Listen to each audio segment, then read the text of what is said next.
Well students, good morning. Online classes में आपका स्वागत है।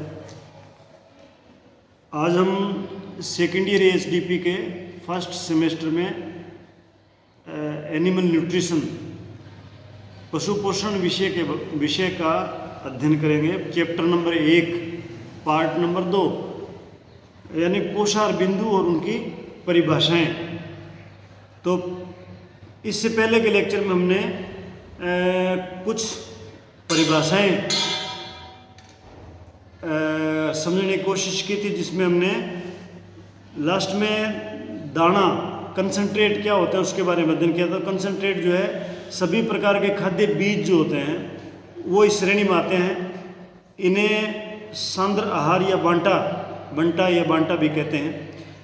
दाने में प्रोटीन, कार्बोहाइड्रेट, वसा, लवण तथा विटामिन जो है प्रचुर मात्रा में होते हैं और रेशे की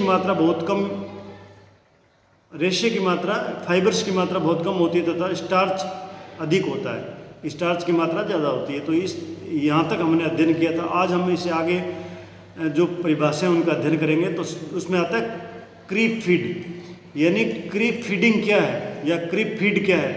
तो जो बकरी के, भेड़ के या सूअर के बच्चे जो छोटे होते हैं, जो माँ का दूध पीते हैं, उन बच्चों को जो है दूध के साथ साथ कुछ आहार की व्यवस्था करते हैं। उसको क्रीप फीडिंग बोलते हैं। इसके लिए क्या करते हैं, इसके लिए एक बाड़ा बनाते हैं। बाड़ा, उसमें उन छोटे छोटे बच्चों को रखते हैं बाड़े में, और उसमें एक दरवाज़ा बनाते हैं, छोटा दरवाज़ा बनाते हैं, जिसमें से एक भी बच्चा एक बार में बाहर निकल सकता है। और उनकी माँ जो है वो अंदर नहीं आ सकती, उस दरवाजे से माँ अंदर नहीं आ सकती। तो उसमें उनको दूध पिलाने के अलावा जो है आहार जो देते हैं साथ में, वो उसके अंदर खिलाते हैं। तो उस रास्ते में से उस बच्चे को बाहर निकाल देते हैं। वो अपनी माँ का दूध चूम के फिर वापस आ जाता है अंदर बाड़े में, और फिर उसको जो कुछ उसको आहार देते हैं वो उसको खिला देते हैं। तो उसको बोलते हैं क्रीप फीडिंग, और उस आहार को बोलते हैं क्रीप फीड। तो ये छोटे छोटे पिगलेट्स है, लैम्स मतलब जो भेड़ के बच्चे हैं, किड्स है, छोटे बच्चे जो बकरी के हैं, उसके लिए ये बड़ा बनाया जाता है। इसके बाद में आता है पाचकता का गुणांक या जिसको बोलते हैं कोफिशिएंट ऑफ डाइजेस्टिबिलिटी, यानी जो डाइजेशन होता है उसको नापने का ये एक माप है, गुणांक है। किसी भी खाद्य के प्रत्येक पोषक तत्व की, यानी कोई खाद्य पदार्थ है उसमें जितने पोषक तत्व होते हैं खाद्य पदार्थ में, जैसे फैट है, प्रोटीन है, कार्बोहाइड्रेट है, विटामिन है, मिनरल्स है, ये इसमें पोषक तत्व होते हैं।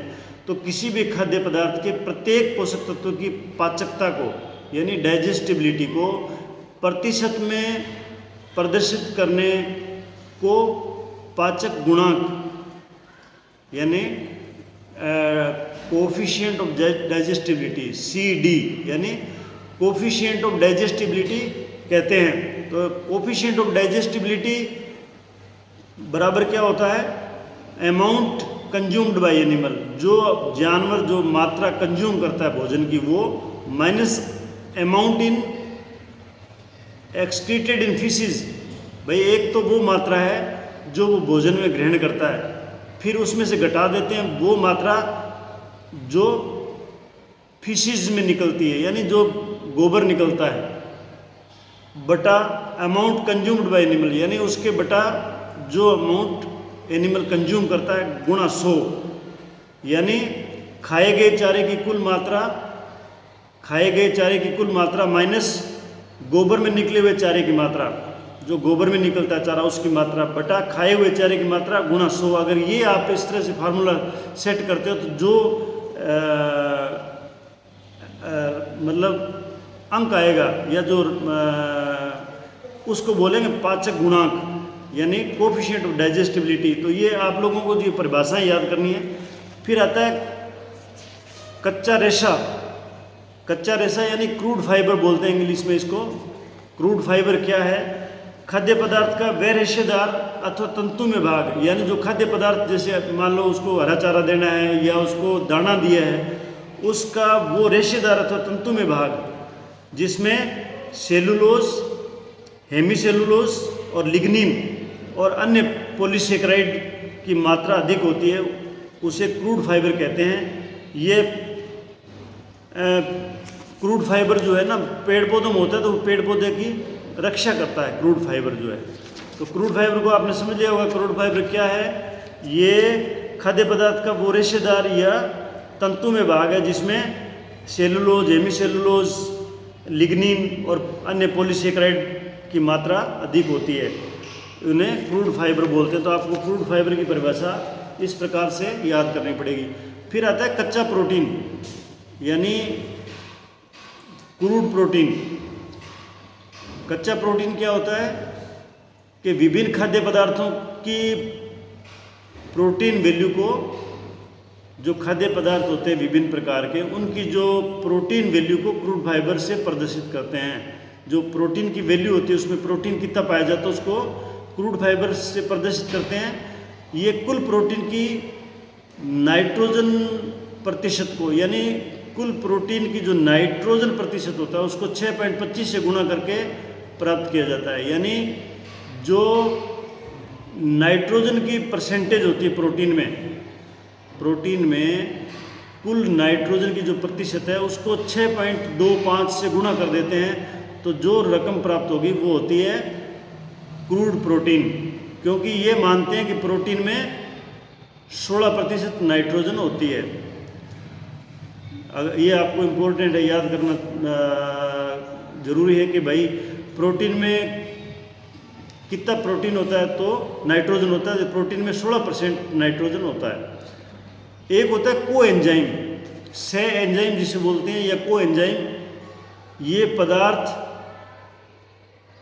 को एंजाइम जो है या तो विटामिन होंगे या वो खनिज लवण होते हैं, उनको को एंजाइम बोलते हैं। तथा एंजाइम के साथ मिलकर कुछ विशेष कार्य करते हैं, यानी ये एंजाइम के साथ जब इनको ये मिल जाते हैं तो शरीर में डाइजेशन के लिए कुछ विशेष प्रकार का काम करते हैं, इसलिए इनको को एंजाइम बोलते हैं। यानी एंजाइम की क्षमता जो है वो ये बढ़ा देते हैं। कौन से को एंजाइम कौन से होते हैं? को एंजाइम होते हैं विटामिन अथवा खनिज लवण अथवा विटामिन को को एंजाइम बोलते हैं। एक होता है अल्फा टॉक्सिन, यानी ये जो एस्परजिलिना फ्लेवोन्स नाम की फफूंदी जो है, फफूंद लगती है ना भोजन जब बासी हो जाता है तो उसमें फफूंद लग जाती है, उसको फफूंदी बोलते हैं। तो फफूंदी द्वारा भंडारण के दौरान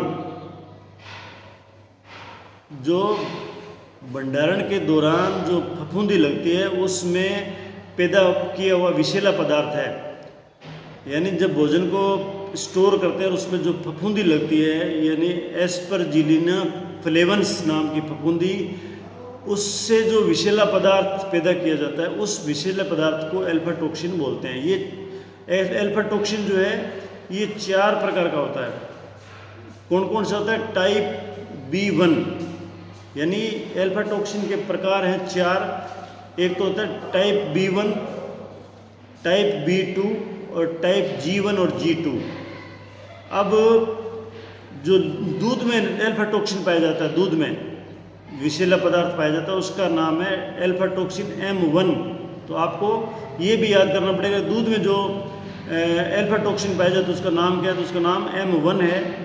और बाकी अल्फा टॉक्सिन जो 4 प्रकार का होता है, type B1, B2, G1, G2। एक आता है काइम। ये न्यूट्रिशन में कई शब्दावलियाँ आएंगी जो आपको याद करनी पड़ेगी। जिस प्रकार से आपने पहले एनाटॉमी में शब्दावलियाँ पढ़ी थी या मेडिसिन में पढ़ी थी, ऐसे ही इस न्यूट्रिशन में ये शब्दावली तो आगे बढ़ी है। काइम की स्पेलिंग है CHYME। आपकी बुक में गलत दे रखा है, इसको सही कर लेना, CHYME काइम।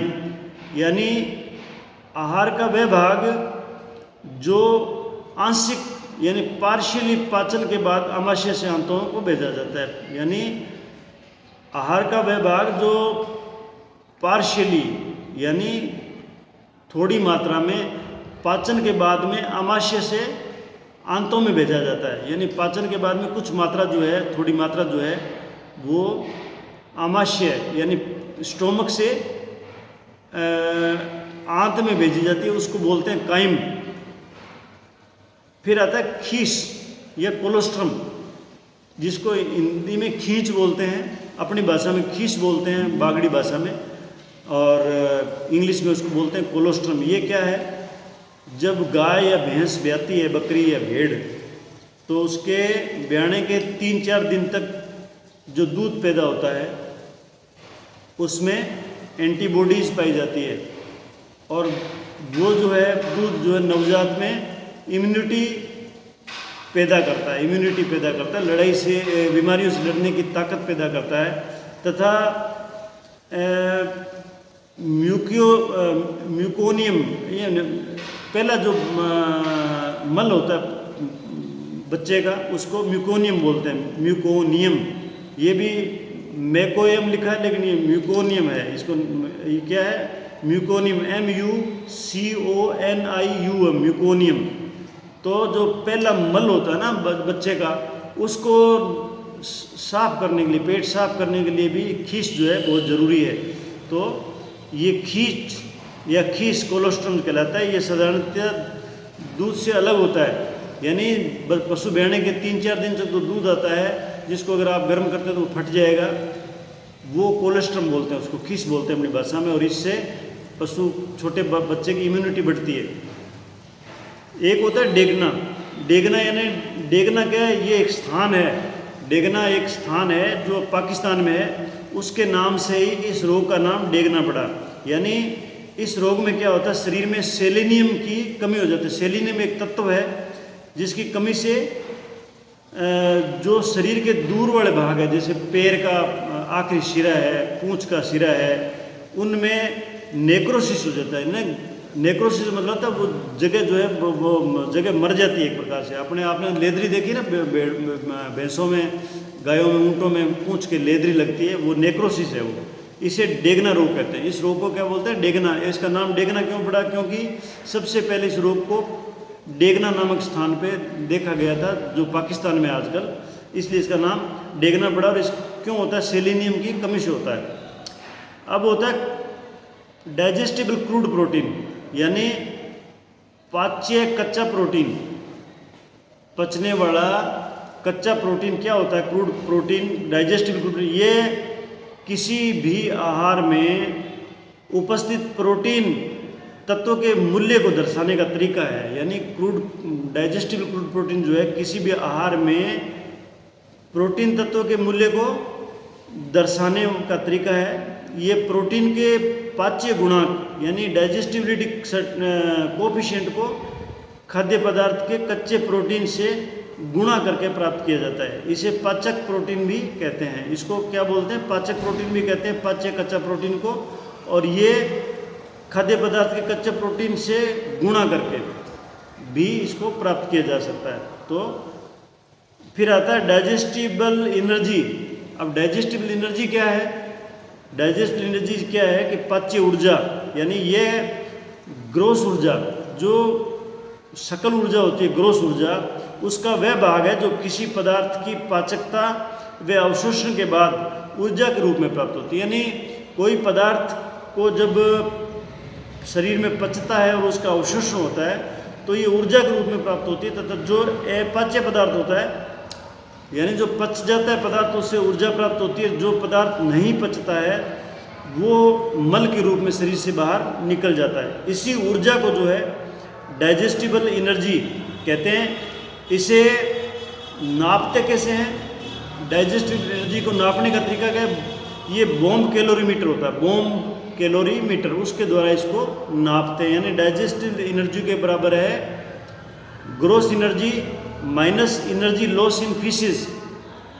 जो ग्रोस एनर्जी होती है उसमें से फीसिस बनाने में जो एनर्जी वेस्ट होती है उसको घटा देते हैं, तो फिर वो प्राप्त होती है। आगे वाला एक है ईथर एक्सट्रैक्ट। ईथर एक्सट्रैक्ट क्या होता है? इसमें खाद्य पदार्थ में उपस्थित वसा तत्वों को नापा जाता है। इथर एक्सट्रैक्ट जो है खाद्य पदार्थ में उपस्थित वसा तत्वों को नापा जाता है। ये आहार में उपस्थित वसा तत्वों को नापने का तरीका है, जैसे वसा अम्ल है, मोम आदि। यानी इथर एक्सट्रैक्ट को सोलेट सेपरेटस के माध्यम से नापते हैं। तो इसको कैसे नापते हैं? सोलेट एपरेटस के माध्यम से नापते हैं। और जो डाइजेस्ट एनर्जी है उसको बोम कैलोरीमीटर द्वारा नापते हैं। तो ये आपको याद करने पड़ेंगे भाई, इथर एक्सट्रैक्ट को कैसे नापते हैं। फिर आता है एक शुष्क पदार्थ, ड्राई मैटर, यानी खाद्य पदार्थ का पानी विहीन वह भाग जिसमें कार्बोहाइड्रेट यानी crude fibre plus nitrogen free extract, कच्चा प्रोटीन, कच्ची वसा और राख होती है। यानी ये चीज़ें जिसमें होती है उसको शुष्क पदार्थ बोलते हैं। शुष्क पदार्थ में खाद्य पदार्थ का पानी विहीन भाग होता है जिसमें कार्बोहाइड्रेट, कच्चा प्रोटीन, कच्ची वसा, क्रूड प्रोटीन, क्रूड फैट और आश यानी राख होती है। ये जितनी चीज़ें होती है उसको बोलते हैं शुष्क पदार्थ। तो आज के लिए हम इतना ही अध्ययन करेंगे। इससे आगे जब हम अध्ययन करेंगे तब जो इसमें जो चीज़ें बची हुई है यानी परिभाषाएं जो है वो हम आगे के लेक्चर में पढ़ेंगे। धन्यवाद।